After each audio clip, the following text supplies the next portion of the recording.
And we're back, and thank you to Sylvia for figuring out how to set up my mic so I don't have to keep leaning forward. That would never have occurred to me.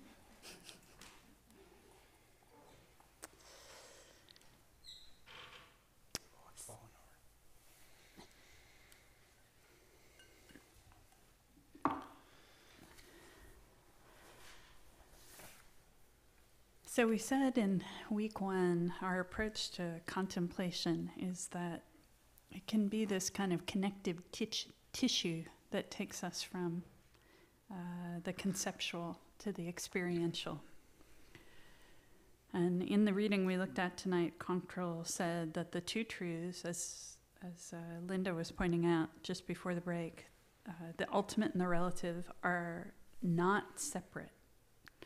So how can we approach that essentially philosophical concept in a way that really feels real to us and connects to our own experience and our own ability to observe things?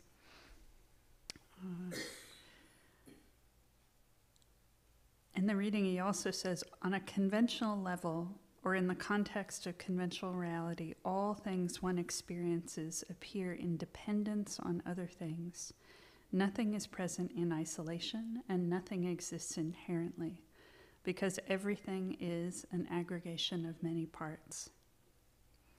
So when I think about that idea that everything arises as a result of causes and conditions, that nothing is kind of solitary and separate and whole, what that means to me is, or the way that I relate to that is, we're really just saying there is no part of what we experience, there is no part of what we observe that cannot change and does not change. That's really all that he's saying. If something is dependent on causes and conditions, then when those causes and conditions shift, the thing shifts. It turns into, it moves in some other direction, and it becomes different.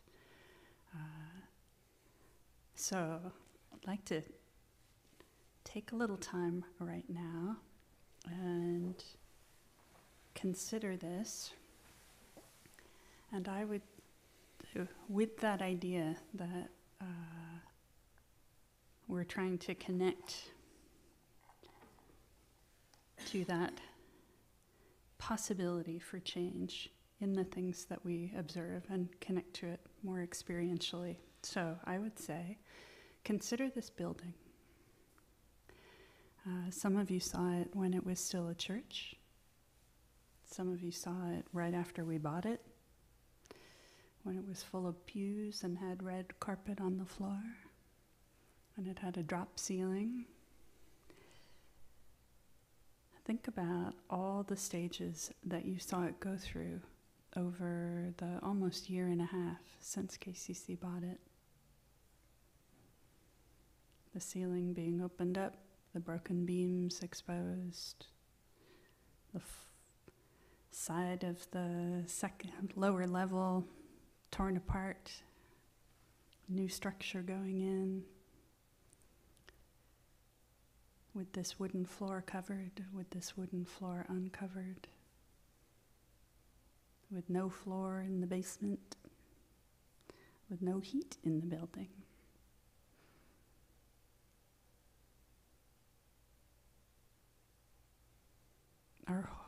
If we stop and think about it, our whole experience of this building up until now has been one of constant change.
We sometimes speak of causes and conditions as though they are these abstract, invisible things.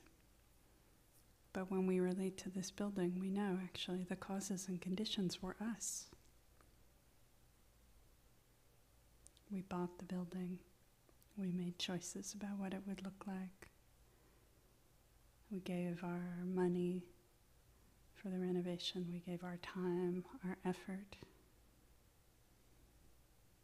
We tore things out. We brought things in. And this object continued to move and become something a little bit different every day.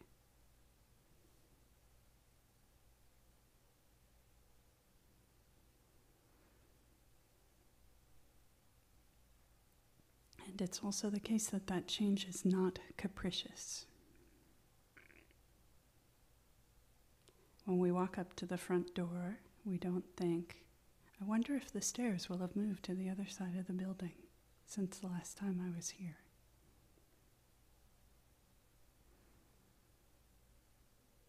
This thing that has been in constant transformation also has a kind of stability to it.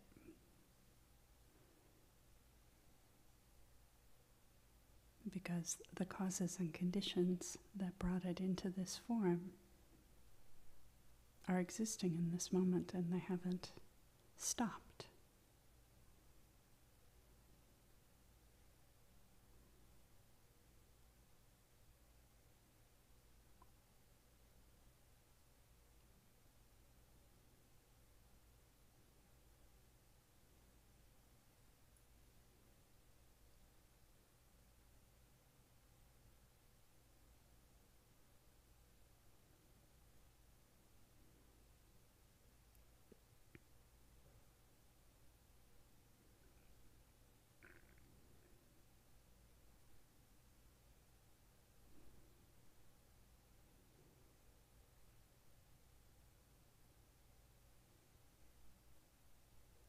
See if you can find a sense of that in-between place.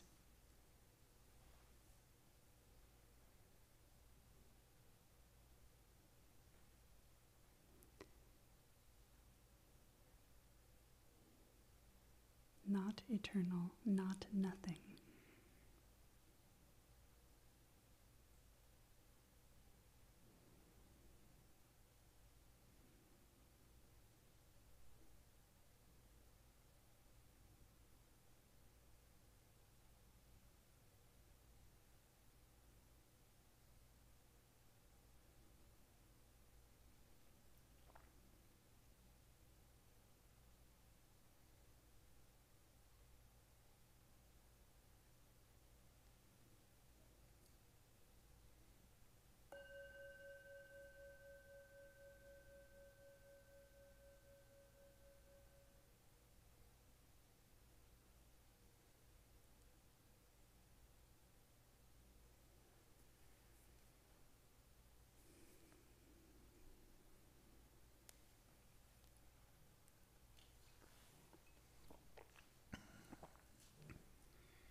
Anything interesting happen there?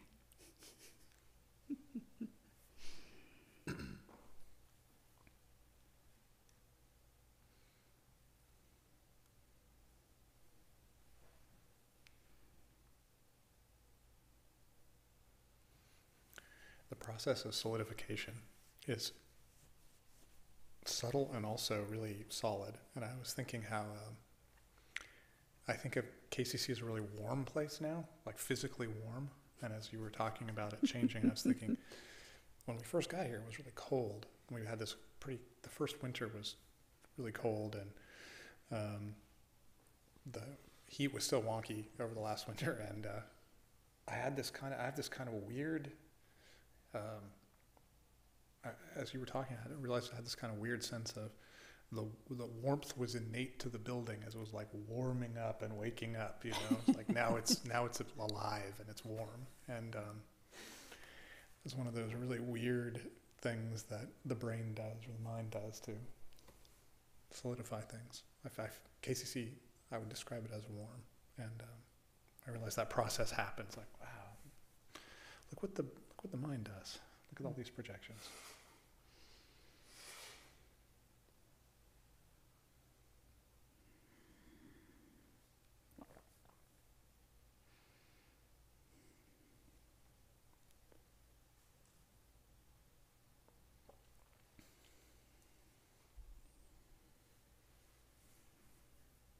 Well, I see that contemplation was a bit of a dud. That was good for me.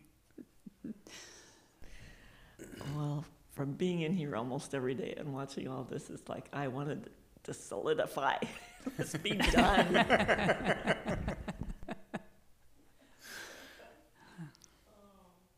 Yeah, and I think my experience of it is not just, I've seen how what's happening in the building is also unfolding in the people.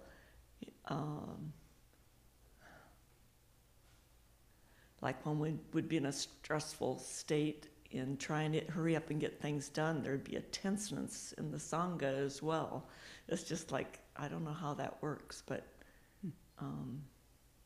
and now that we've completed the basement and things are flowing, now things are flowing in the Sangha too. People are coming up to volunteer and getting new ideas about things, and it's just, so it's like as the building was changing, everything was changing in the Sangha too. It's just everything changes, not just everything around the building would change too.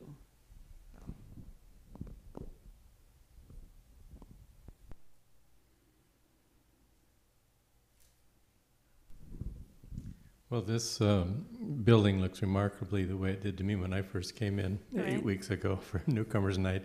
But so to do the exercise, I had to think of an equivalent, get to the point of it, and I thought of our home, which has gone through quite a lot of transmutations, but still has an essential structure that's been the same since, I guess, 1913. And so what that chain of thoughts made me think of, not how much this building looked before, which I could imagine, but it, just from how you described it, but I started thinking of the previous worshipers in this space as a church, who a neighbor told me it was an African-American church, and so I could begin to see movements and choirs, and I thought, I ended on an image of, say, one or two of those people being invited to see this warm space, and just wondering what effect that would have on their imaginations to see this place come to spiritual life again, if they weren't conflicted with it, just to see that merging. And I thought that's so the old and the new, but that's where my mind went with it, which is just as a newcomer. So.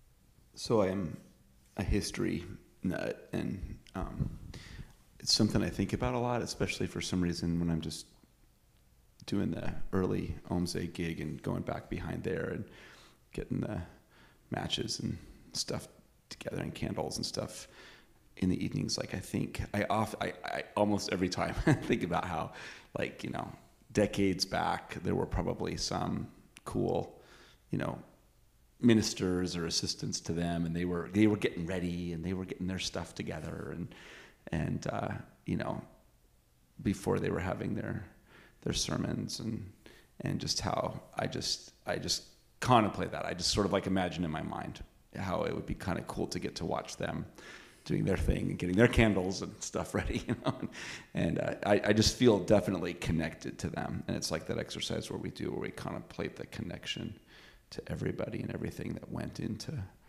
what we have now. Like it's a really, for some reason I really enjoy it. Also, I really like feeling like, yeah, there were a bunch of people here, and what they did is just as much a part of what we have here now as what we've done. It's just like we all contribute to it, and I just like that thought.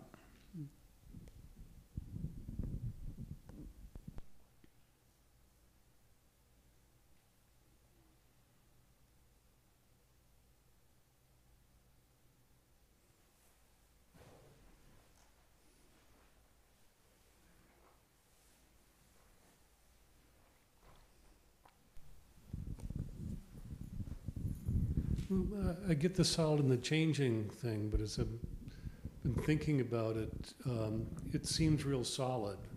When I look at it, I see the change. It's more like a movie film. When I look at it and there's like a fixed shot and another fixed shot, another fixed shot. If I look at them together, I get a sense of movement, but in my daily experience, it feels real solid. Mm-hmm. And once it gets real solid, if someone proposes a change to it, I don't like the change to it. I get attached to the solidity of it. Yeah. But then if I look at it, I need to then take a moment to look at it, look at the change and the flow, then it's sort of okay. But I find I just naturally sort of settle like mud in water or something. I guess just solidify there. Yeah. And even though my more natural state is probably stirred up. Mm.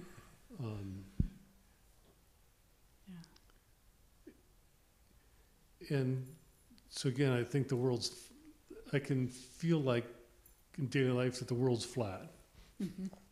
Because that's the way it looks and that's the way it feels to me.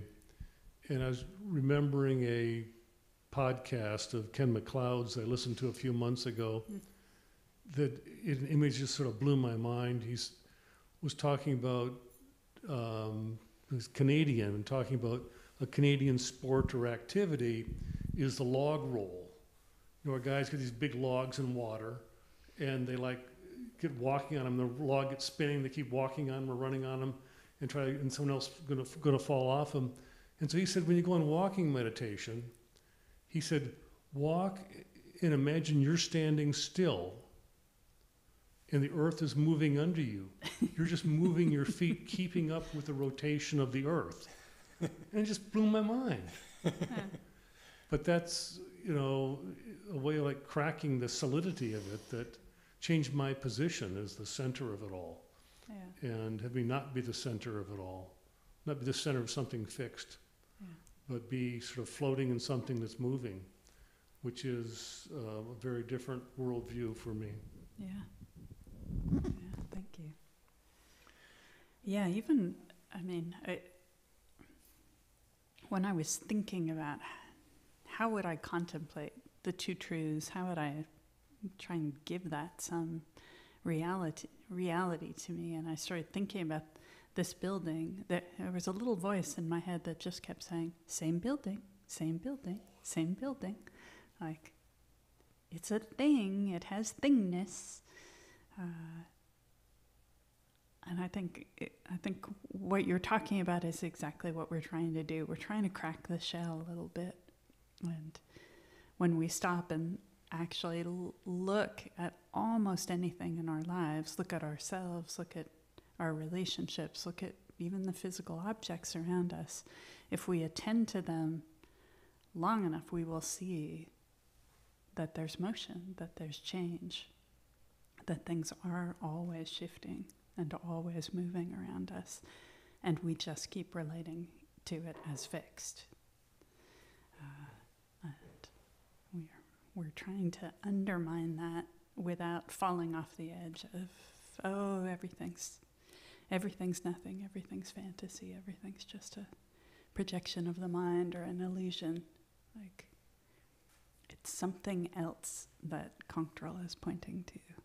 And we're trying to blow our own minds open, I think. You were going to say something?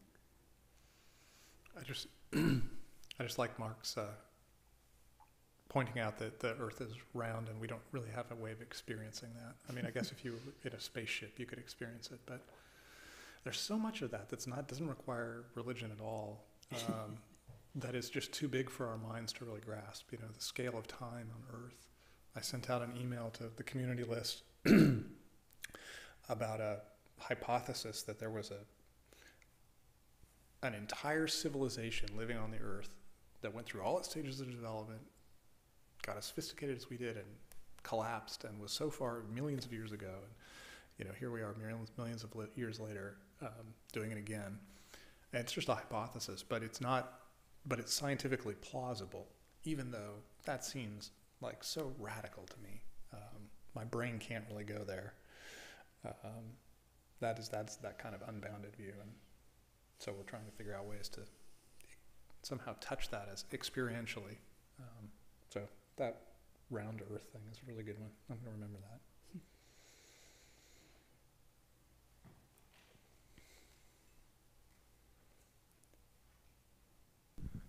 Mark, what you said brought up a thought for me. I think, for me at least, I really accept that things change. And yet, I understand how when things establish a pattern or something, I don't want them to change. And so, when I experience resistance to change, it seems to me that one of the things I could do is remind myself that I believe that things change and stop sort of undermining something that I accept as a fundamental belief that things change. And when something has settled and a change is proposed, instead of fighting it, accept the fact that things change.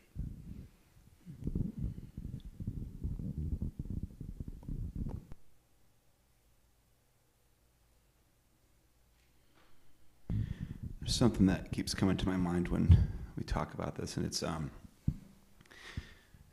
this happens in various forms in my work, but I am thinking of one recently where I was working with a patient who said, you know, I was married for 30 years and I thought it was good. I thought we were so good. And now she just, I don't know why, she tells me she wants a divorce, and it was all for nothing. It was all for nothing. It's just all for nothing. And I just kept thinking, well, you had 30 good years, you know, like that. It is sad. The divorce part is sad. Like, she's wanting a divorce now, but there were those, it's like, because it changed today,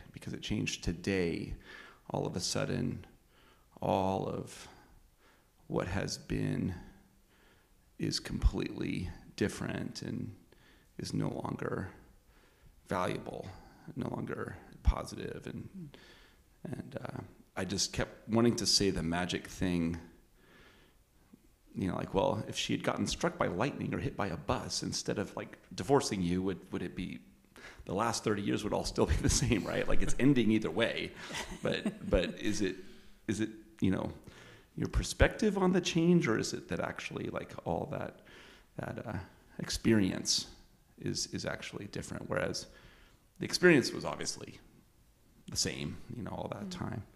And it seems like that that piece about how everything's changing all the time, it seems, what I, at least in my own practice, what I find myself, it's so important is looking at my attachment to it, looking at my attachment to how I saw it, how I'm seeing it now, how I'm seeing the changes, and watching for that clinging, like, oh, don't want it to change. I really like that. I like this, you know, like, don't go anywhere. Don't burn down cool new Dharma center. You know, like, I gotta make sure nothing changes. And as soon as I catch myself saying, oh, I gotta make sure nothing changes, that's when I think, oh, okay, there's where I need to work on things.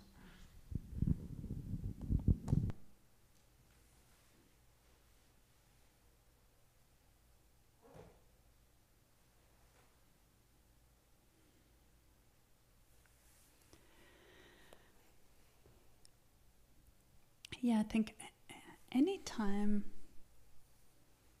something shifts and we see it, like we catch it in the moment, something's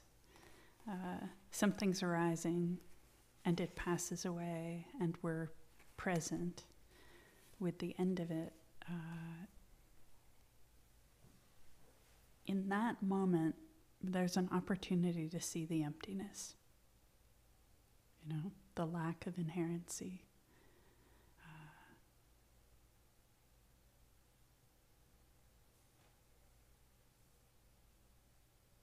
I can't really say anything more about it than that. I know what you're referring to, but I'm definitely not going to say anything.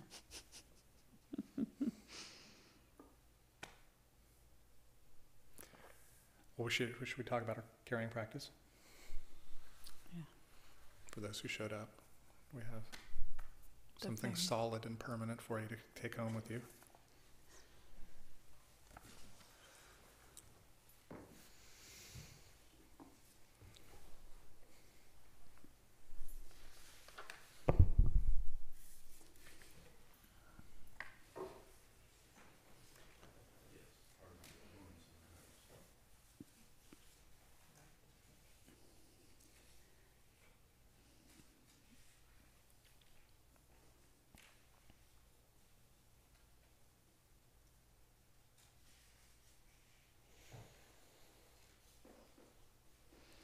Okay, I'm going to say one other thing about it.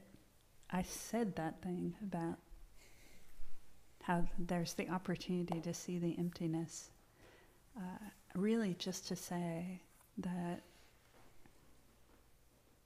it can be so ordinary, you know, not magical, not actually all that hard to do.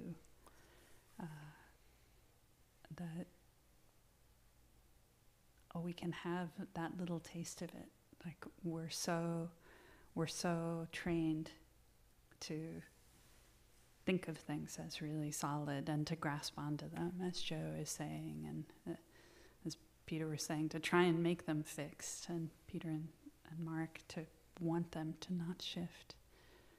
But when we actually observe and experience that flow, we can just see, actually, it's the way things are. And it's really ordinary. Profound and ordinary simultaneously. Was a good addendum. So the card you have in front of you, or don't if you're streaming, says, regard all phenomena as dreamlike. And for people who have worked with the 7 points of mind training, this will be a familiar aphorism because it comes from that. And it is, it's one that Sally and I both have practiced with a fair amount, I think. Is that right? Is that fair to say? And it's getting right at what we're talking about today. And so just to unpack it a little bit, the idea here is not to actually, in the manner that John Control was saying, don't manufacture a sense of emptiness. You're not actually trying to manufacture a sense that it's actually a dream. We're just holding a different view, and it's kind of a way of softening our sense on what we hold as solid and real. One of the books that one of the better books that's been written about 7 points of mind training is Alan Wallace's A Passage from Solitude. And I'm going to read you just a little thing that he says here. He says, think back to an actual dream, a vivid one. While we dream, the events seem really to be happening. We find ourselves on another continent, a conversation takes place, we are punished or rewarded, perhaps even die. Anything can happen. All the appearances are there. But in spite of the appearances, no such events are occurring. In a sense, phenomena are dreamlike. There is no substantial reality that accords with appearances. And this is, a kind of a classic thing to talk about dreams. And in a way, it's almost too easy, because when you wake up from a dream, you see that the appearance that you had in your mind was not real. What we don't see is that the stuff out there is also heavily conditioned by our own stuff that we're putting into it. So when we imagine the world as dreamlike, we kind of try to soften our sense that it's so real, and work with the idea that it may not, objects may be closer than they appear. It could be, it seems very vivid and very real, but is it exactly like we think it is?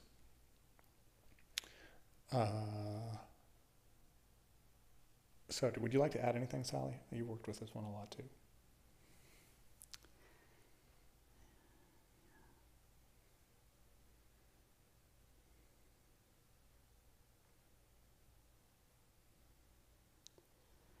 Yeah, I really like that Alan Wallace quote, because it's not so much that we're supposed to trick ourselves into feeling trippy, like, ooh, everything's all soft and dreamy.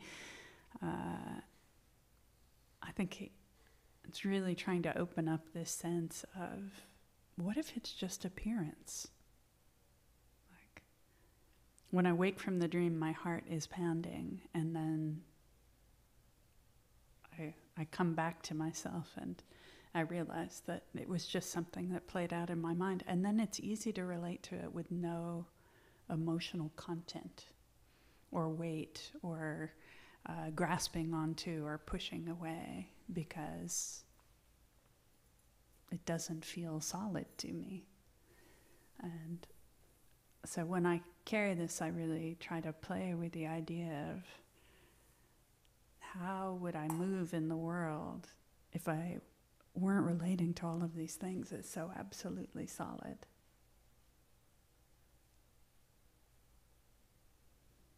But yeah, it's just something, it's another view to try on. You don't have to believe it, especially not you, Peter. Our skeptic. There should be Peter should write a book. Peter's Book of Skepticism. I'll study that. So is the aphorism, the caring practice, clear? And would you like to? Does anybody want to say anything about that? Throw that open to the crowd.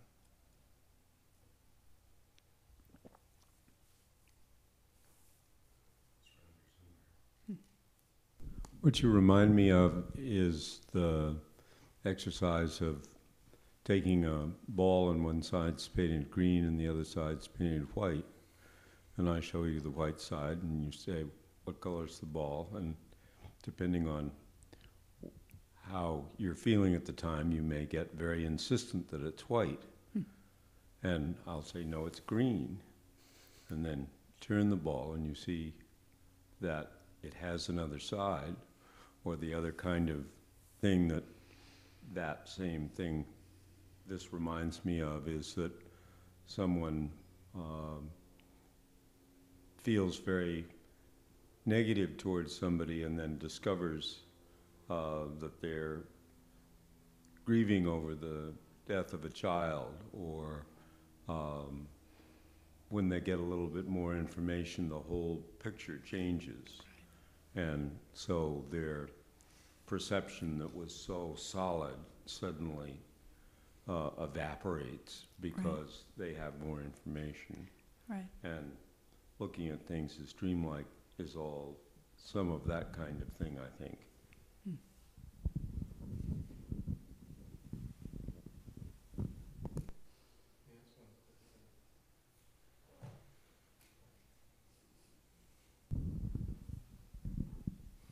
The puzzle in this one for me is that recently I've been reading many references to dreams, usually by Chenchen Trungpa Rinpoche, who will say, someone is dreaming about a tiger chasing him or her and wakens and finds the tiger is unreal. And when I read that as a Western psychologist, I think, yes, the tiger wasn't literally true, but it didn't disappear entirely. The aggression or the psychological issue that gave rise to the dream is still present in the dreamer. And so when I see something like this, I was torn. I guess I was confused, Jeff, when you said that mind only was an extreme, because this seems to be very much like a mind only teaching, but you're still preserving, I guess, some sense of what that opposite that would make mind only not extreme, whatever that would be. So there's some middle way between dream and reality, in other words, that we're supposed to be seeking here. We're not supposed to, what you said, go trippy with it and make it all very soft, but we're also not supposed to see the world as real. We're supposed to see, I think you hit it, you said see it as objects are closer than they appear. No, that's a good practice, but that makes sense in how you would unlock this. the ambiguity of the word dreamlike? Yeah, I think the way I work with this practice is that to use the tiger dream, there's let's go with one of the super classics in Buddhism. You walk into a room and you see a snake on the floor, and you have a big reaction. You get scared. You're looking for something to hit it with, and then you see it's actually a rope. The object hasn't changed, but all the mental activity that has just gone on in your mind shows you how you've related to the outer world as solid in two very different ways. And so the way I relate to this practice is to the extent that it interrupts that process of identifying with what I believe the outer world to be, it has some benefit. So the tiger, you can see through the appearance of the tiger when you wake up. You realize that the appearance of the tiger was generated in your own mind. The real interesting thing is when you start to do what Peter was talking about and realize the ball's not white. Take it into the real world and have those same kind of being able to see through the projections of your mind. And it's not that you need to see that. From my side, as I practice this, it's not important to find out whether it's a snake or a rope. It's just interesting to see how strongly I am relating to both the snake and the rope in different ways.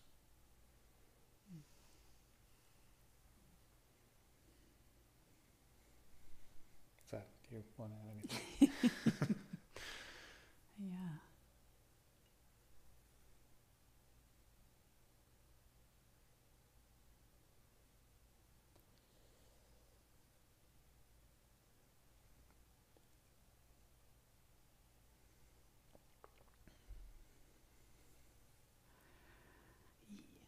I do feel like there's more I could say, but mostly I just want to send you out in the world to wrestle with it and see what happens.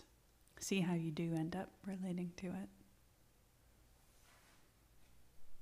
And I hear you that the image of the dream is not straightforward for you because you have a whole other layer of meaning making around dream and what's happening in the mind and in the psychology of the person that they manifested that image to begin with. I think the Buddhists didn't hold that. I don't know, the Buddhists were probably not Jungians. Yeah. Well, the Buddhists definitely had the idea that mental activity is real. And the teaching on karma, you can generate karma through speech, action, or thought. So Right. Definitely real. So the tiger is real in a certain sense, but anyway. Yeah. So is the phrase, because you hear this sometimes, you create your own reality. Is that what this means? Is that the same? Yeah, that's how I relate to it, is to see if you can see, Joe's really profound analogy of the turtle was a good one. He had all these experiences. He was watching a television show, which are, light, flickers of light, and he's having really profound emotional experiences. And there's so many ways in which, what's the reality there? You're reacting to light. Well, that's the most scientific definition, but actually it's light that represents activity that once happened. Those turtles did actually live, but I don't think Joe's relationship to them, as he pointed out, was it was an immediate thing, like it was watching it happen. So is that real? Like there's so many ways you can peel back that onion. So I'll stop there. So I've heard people use this as a way to say, like if somebody's in trouble, well, you create your own reality, and it's like saying, this is this, you've created what's around you, so, just change it. Yeah, that's just the flip side of the, you must have done something bad in a previous lifetime, and now you deserve to have something bad happen to you. The way that Alan Wallace always puts this, and I really appreciate his framing, is what you attend to becomes real. So he's really talking about the mental process, which of course can then manifest in the choices we make in the world, and it can lead us to find ourselves in a circumstance that, if I have a friend who stops contacting me because he's actually terribly ill, but I don't know it, and then I make a big story about it, and I say something horrible to somebody else, and that gets back to them, and then I find myself in a fight with them. Like, I can actually influence my reality out there, and I can influence the people around me. But I think it really starts from this place of what we attend to becomes real to us. The story we tell, the view that we hold. It becomes our filter for how we see things and then what we choose to do. Ooh, I'm out over my skis a little bit further than I wanted to be. I know, I had that as a sensation a minute ago. I'm going to go back out over my skis and say one more thing to Linda, which is, I hear this a lot too. I mean, I've heard that commentary too, and I think there's a way in which it can be flipped powerfully to our advantage, which is to say, we have all these experiences. The nature of life is suffering, Buddha said. But that is a result of our confusion, right? Not an innate state. And there can be hope in the idea that we can let go of that confusion. And in that way, we can make our own reality. Like the suffering that we have that results from our confusion is something we do have control over. We don't always have to be victimized by it. Which is not to say that we have the capacity to do that in any or even most situations, but it is a little glimmer of hope that you can kind of flip that switch and not always fall into the same patterns of anger or whatever, they happen to be. And one of the ways you do that is to see through the trap. And I think that's kind of where we're circling around here. Yeah, one of the ways... For me, the reason that this really points at the ultimate is it's saying, what if it's just empty, clear appearance? What if it's nothing more than that? What if it's form? When I relate to the dream after I've woken up, I don't grasp after it. I don't reject it. It's not something that I have to hold and manipulate and make things turn out, make the story be different, make it turn out a different way. Like, what if it's just mind manifesting as form? I don't know. That carbonates my brain in a particular way. We shouldn't always try to beat ourselves up with this, but instead flip it around and look at it as a kind of possibility for positivity. Yeah. I like it. I find it really apropos right now as an exercise. I'm in hay fever season, so I'm taking my hay fever drugs, which have to be pretty strong in my case, and so my dreams are just... I got tigers, man, big tigers, and all kinds of stuff, and I often they are not pleasant dreams at all, and I make horrible mistakes in them. terrible things. And I wake up and, you know, the heart pounding, like, oh my gosh, you know, I think I just ran over somebody with my car, you know, just horrible stuff. And then I'm like, oh, phew, it's just a dream. But I'm pretty sure that the experience, the emotional experience I had was just the same as if I ran over somebody with a car while I was awake rather than when I was asleep. And it was just exactly the same. And there is this great relief and liberation and peace of mind that comes when I realize, that was just a dream. Crazy pseudoephedrine ran over the car, you know, ran over the person. And so I like this because I will wake up from this dream one day. All the terrible screw-ups that I have done, I will wake up, and this will have been a longer dream.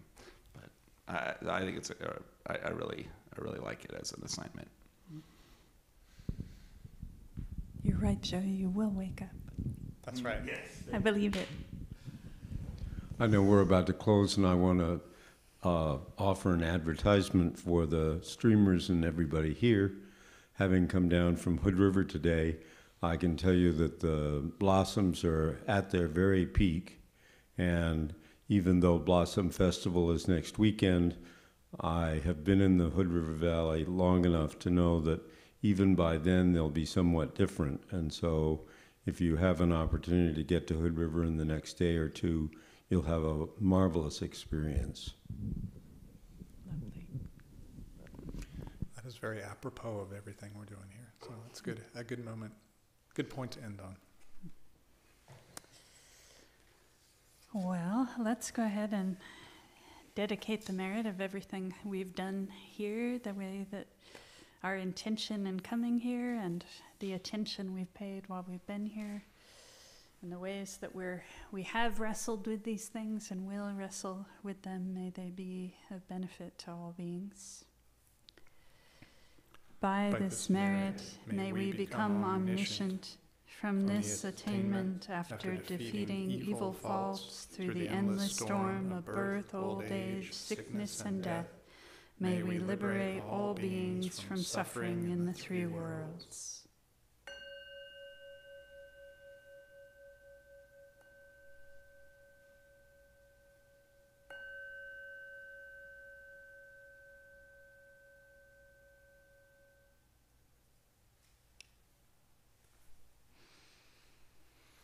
Thank you, everyone.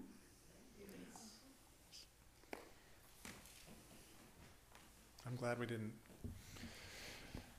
spike that topic. That was good.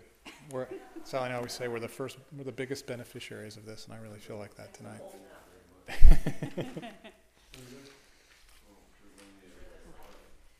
me your name again. I'm terrible with names. Danae. Like Renee with the B. I will try to remember that. I'll remember your face now. Yeah. And you as well. I'm Sally. Have a good week, Joe. Hey, you too, man. Drive safely. Would you like a card Home from this last evening. week?